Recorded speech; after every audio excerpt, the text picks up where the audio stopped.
Hi everyone, my name is Ketrina. I'm the Regional Forest of Advocacy Lead for the Regional Center for Workforce Transformation. Today I'll present to you my Dream Big Self-Confidence through Self-Advocacy journey.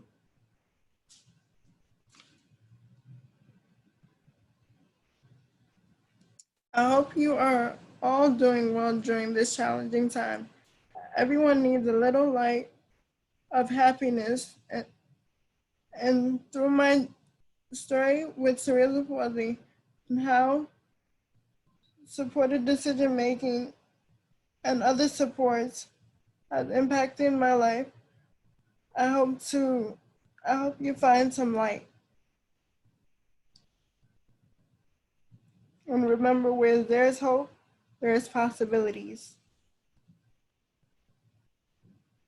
Today you will find hope in the work you do to facilitate dreams through my journey with self-directed services and supported decision making.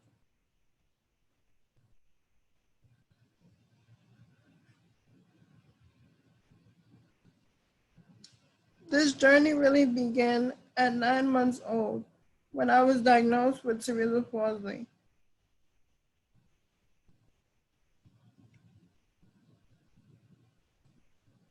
As my parents began raising me with an open book as they and my siblings had to adapt to a whole new world, and better yet, the term disability. They had no idea what cerebral palsy was at that time.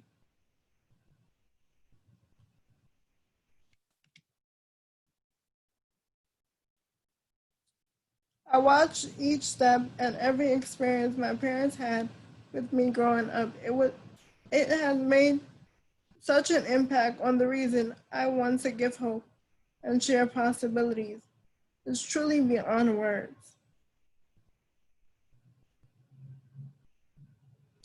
I had quite some experiences from the moments before I was officially enrolled in the New York City public school system. It began with a school psychologist coming to evaluate me, and because I did not respond to her, she assumed I did not know my colors. She made a decision that I should be placed in a class with children who were considered mentally retarded at that time. It was then followed by administration of school having a problem with me not speaking to them.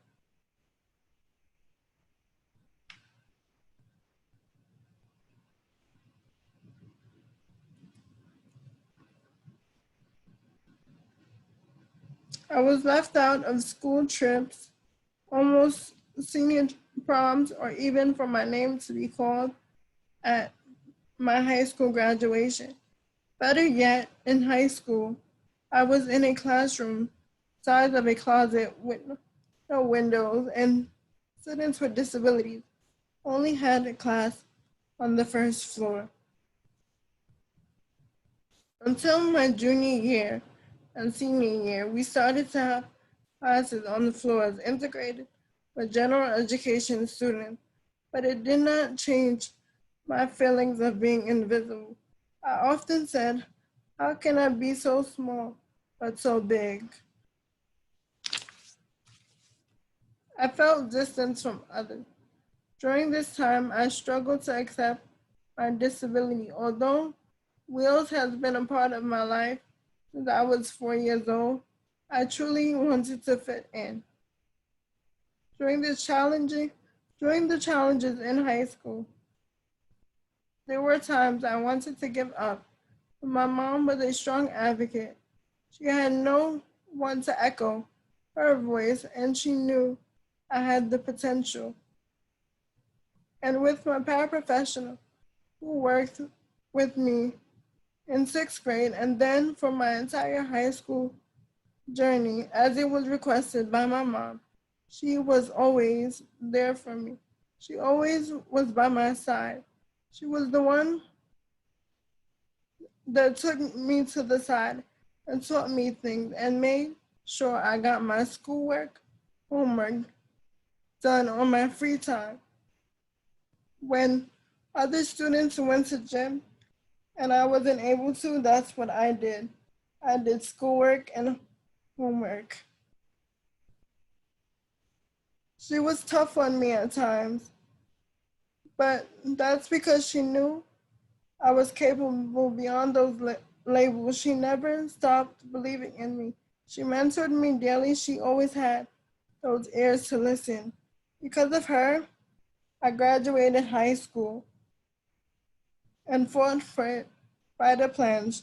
She held my diploma on the last day of school and looked at me in the eye and said, "Make sure you do something with this." She was not just Miss Rosado, Miss Pink to me. I called her mom until this day.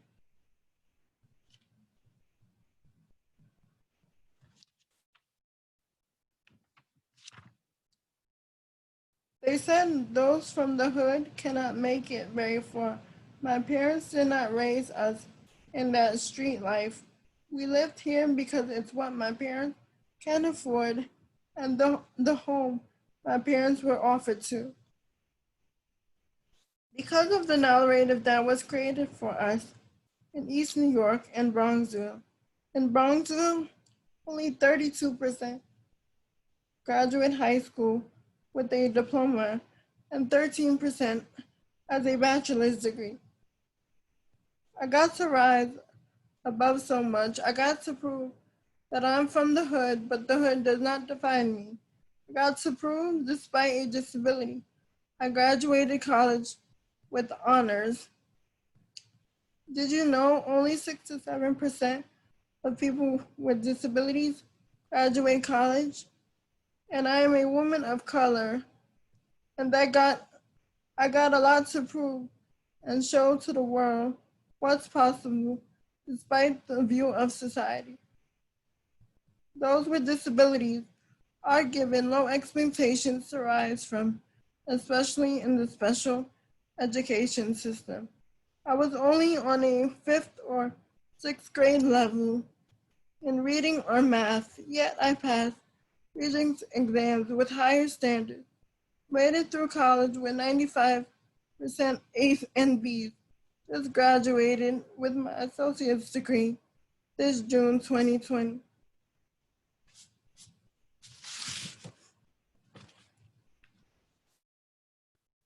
In 2013 was when I enrolled in college at Kingsmore Community College. In 2014 is when I graduated from Partners in Policymaking, which is a leadership development program from Cornell University, the New York State Disabilities Planning Council, and the Advocacy Center.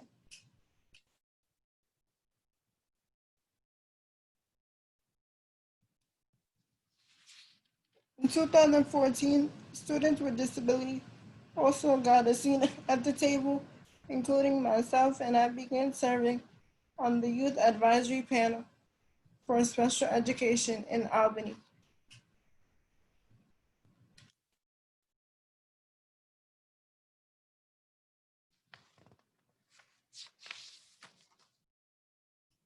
In 2016, I started my very own advocacy group called the Voices of Power. My goal when creating that group was to bring disability awareness into the community and have a group that will have no barriers to be a part of.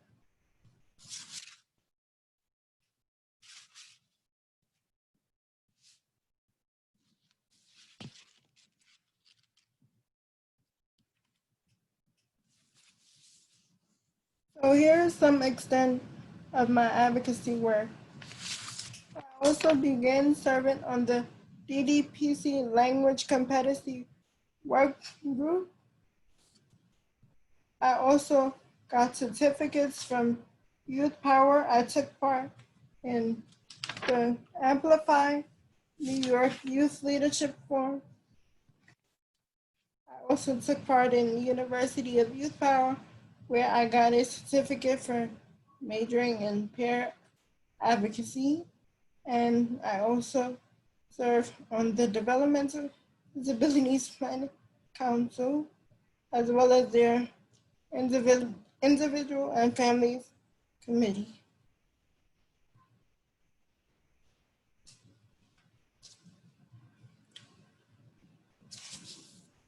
In 2017, in the summer, I began my first international mission trip to the Caribbean, where my parents are from, which is called St. Vincent and the Grenadines.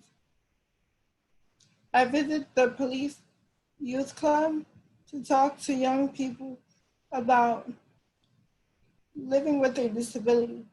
And I also visited the Sunshine School for children with disability because back in the Caribbean, disability is viewed as a sense of shame, so disability is not often visible.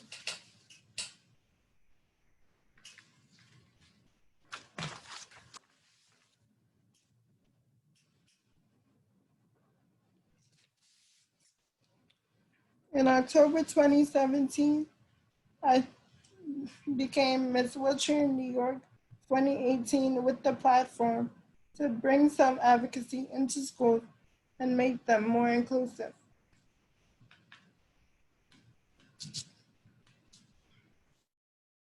My life now, where did Miss Wheelchair New York 2018 take me? It took me to places I never imagined given the opportunity to have a voice at, and I began to get connected with the New York City Department of Education College Transition Access Center, where I began doing workshops for educators as well as students with disabilities, sharing with them the importance of self-advocacy. And for educators, I did workshops in terms of teaching them how could they teach their students self-advocacy skills and why is it so important. So that's a picture of me and a group of educators on the first side with me in the crown. And the second picture is because within the District 75 school system, they have Girl Scouts for their students, girls with disabilities, and I got the opportunity to visit a troop of girls with disabilities and do story time with them and enlighten them on my journey to a certain extent.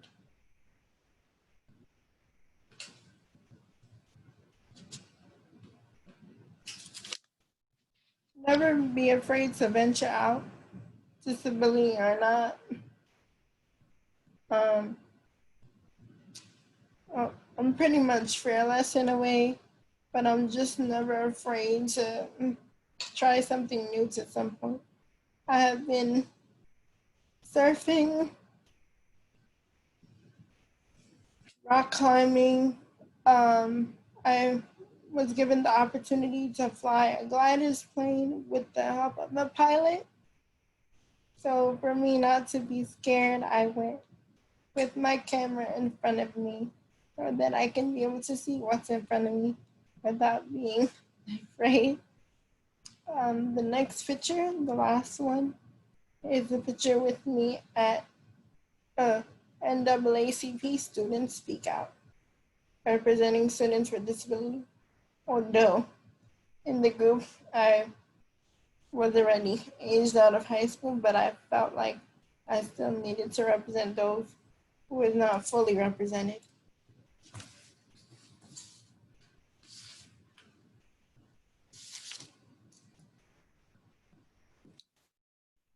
In 2017, I began the journey to supported decision making, and that is where the light to my future began. What was this journey like? Life has its obstacles, but of course, my supporters want me to rise in life. Since signing my agreement in December 2018, I look at my supporters as all one village. I remember a time just being over college completely, discouraged, and I began to share with my supporters. They knew I was going through a lot, but never wanted me to give up. And I felt like I failed those around me, but my supporters were still there. I'm allowed to share things with them, express my feelings and thoughts, ideas, and visions, but they will not just let me share challenging moments and let me be. It's always okay, but how will I rise up? And I'll just smile because that just means so much to me. I remember being admitted to the hospital for a short time, and I text each and every one of my supporters, but the most empowering thing I felt empowered to say to doctors and nurses, do you know how to care for me? Because I have a disability and uses a wheelchair and have limited mobility. If not, I did request for them to airlift me to another hospital. my supporters believe in my vision to make a difference, so I feel free to chat with them about those things. They look at me in the eyes knowing I have a lot to share and say, talk to me. After a conversation with one of my supporters about being Miss Wheelchair New York 2018,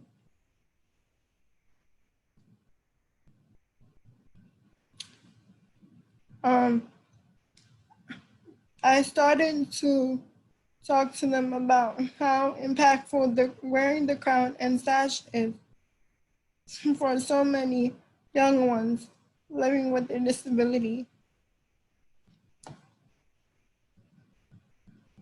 We did research together on places that can make this happen. It was pretty pricey, but it was a goal of mine, so I made it happen.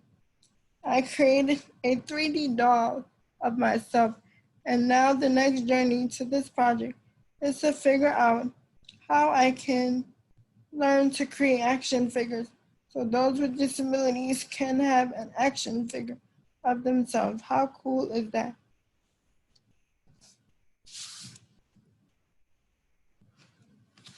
And with my supporters daily check-in, I feel empowered to speak up because I know my supporters are by my side. We have conversations about things I would like to accomplish. They help me see my dreams of the future clearly, and I feel empowered because of them. I have earned my associate's degree. In January 2020, I began working for the Regional Census for Workforce Transformation as the self-advocacy lead for Region 4, which means I represent all 5 boroughs.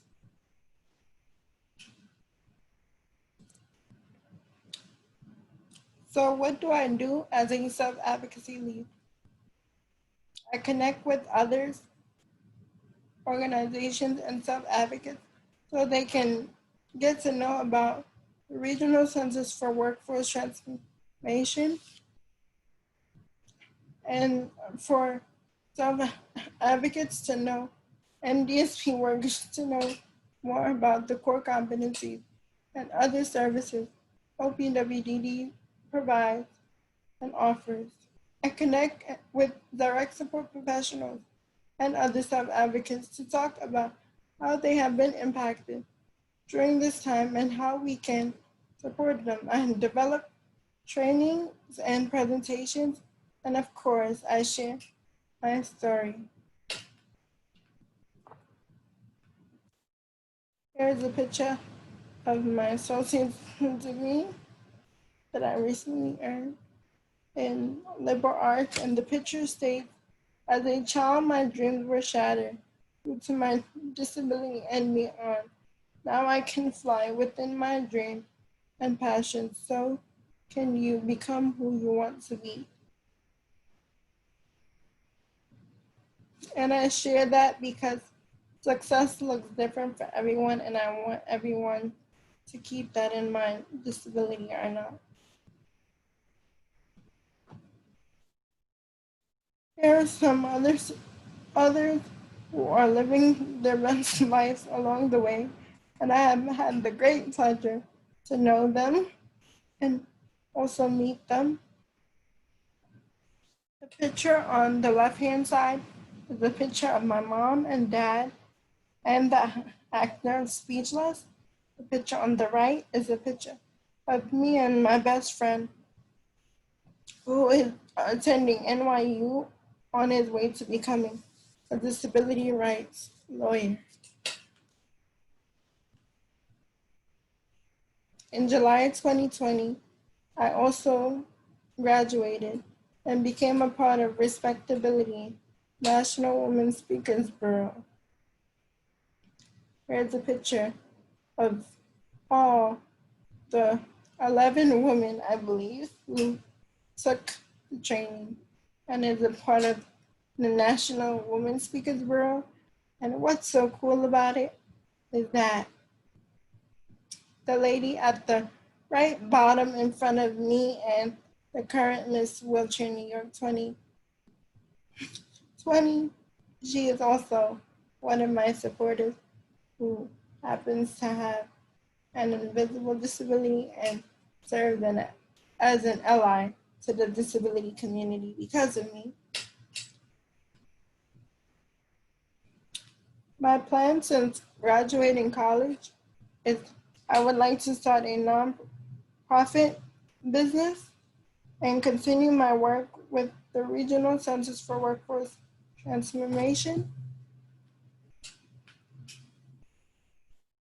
And here is one of my favorite quotes to our allies is embrace the unique way your child is blossoming, even if it's not in the garden you imagine, because whatever the person with a disability or persons you serve within your agency, remember that we have unique gifts and talents to offer to the world. People with disabilities are capable of changing the world. Look at me as an example, and I also included this picture as part of the work I do is I educate youth for the community. I remember sharing the message inclusive to include. I do training for employees, parents, all of the disability community, and teaching students with disabilities of advocacy skills. And my most recent and important one is empowering girls and women with disabilities. Here are some tips on how people with disabilities are capable of changing the world. We each have a unique gift with different abilities. We have a voice that many do not hear. We are often invisible. We have potential. And lastly, look beyond disabilities. To me, disabilities are limitless.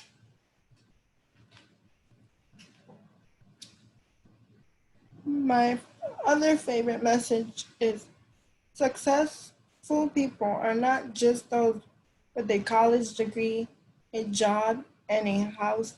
It's those who follow what their heart desires. And that's a message directly from me, Ketrina.